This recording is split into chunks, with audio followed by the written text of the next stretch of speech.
అనగా సామెతల గ్రంథం 11వ అధ్యాయము 17వ వచనం. దయగలవాడు తనకే మేలు చేసుకొనును. ఆమెన్. నా ప్రియులారా, మేలు అంటే మంచి అని అర్థం. మనందరం కూడా మనకు మంచి కలగాలని, మన కుటుంబం అంతా మంచిగా ఉండాలని, మనకు తెలిసిన వారందరూ, మనకు నచ్చిన వారందరూ మంచిగా బ్రతకాలని కోరుకుంటాం. ఆ మంచి మనకి ఎప్పుడు కలుగుతుంది అంటే మనము దయగలిగిన మనస్సు కలిగి ఉన్నప్పుడు.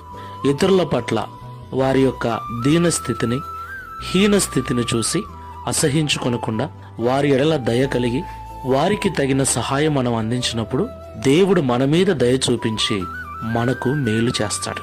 దేవునికి మహిమ కలుగును గాక. అయితే ఈ లోకంలో ప్రస్తుతము చాలా మంది స్వార్థపూరితమైన జీవితాలను జీవిస్తున్నారు. మంచి సమరయుని మనస్సు ఎవరికినీ లేదు. ప్రతి ఒక్కడు కూడా తాను బాగుంటే చాలు, తన కుటుంబం బాగుంటే చాలు, తన వరకు తానే చూసుకుంటున్నాడు. కానీ